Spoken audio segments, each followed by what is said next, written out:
gracias por recibirnos aquí en esta sala de prensa para poder tener posición política respecto de un asunto y poder hablar también de los asuntos que les interesan. Bueno, para nosotros el Senado de la República tiene que nombrar un fiscal anticorrupción. Desafortunadamente, el fiscal anticorrupción que nombre el Senado será un fiscal sin atribuciones, sin facultades para cumplir el propósito del Sistema Nacional Anticorrupción. Eso no se puede modificar. Se crearon condiciones políticas en el Congreso mexicano para impedir que hubiera reforma constitucional, una reforma constitucional que adicionara ingredientes característicos de lo que es un órgano fiscal, un órgano constitucional autónomo, como debe de ser la Fiscalía General de la República.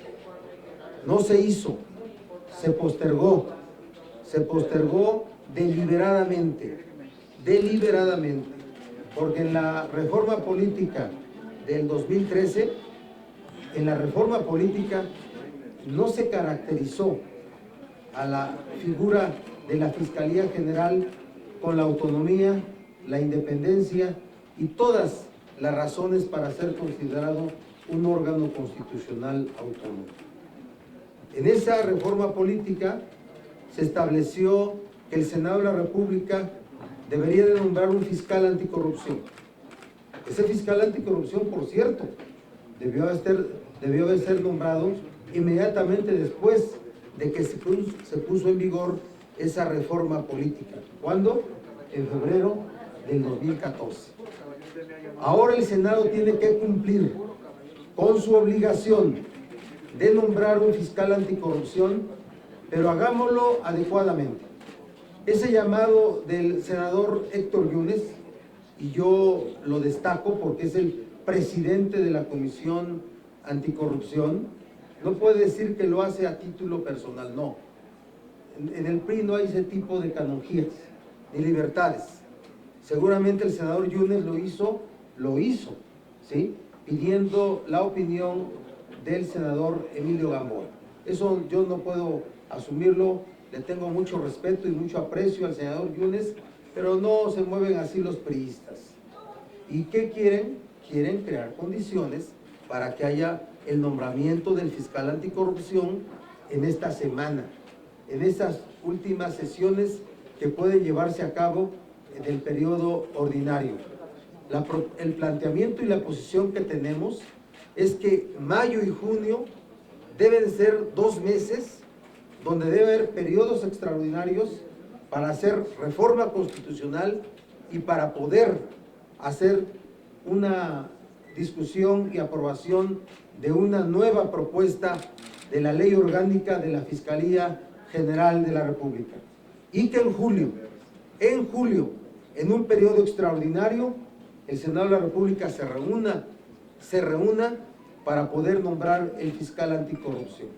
Porque la posición del senador Fernando Herrera de que hay presión para nombrar, usó varios términos, pero un fiscal a modo, bueno, esa misma posición, ese mismo nombramiento de entre las mismas personas será el que haga el Senado en el mes de julio.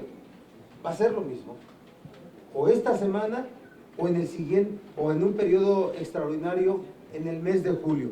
Lo que necesitamos es modificaciones a la ley marco, que es una reforma constitucional para impedir, primero, lo que se ha llamado el pase automático de procurador general a fiscal general, pero después una reforma constitucional también al mismo tiempo, mejor dicho, una reforma que contenga las características para poder dotar efectivamente a la Fiscalía General de autonomía y de independencia. Y además, una propuesta nueva de ley orgánica de la Fiscalía General de la República para que los 2 fiscales especializados, el fiscal anticorrupción y el fiscal en delitos electorales, puedan desempeñar las funciones y los propósitos y los alcances de la reforma política del 2013. Esa es la posición que tenemos frente a la posición del PRI y frente a la posición del PAN.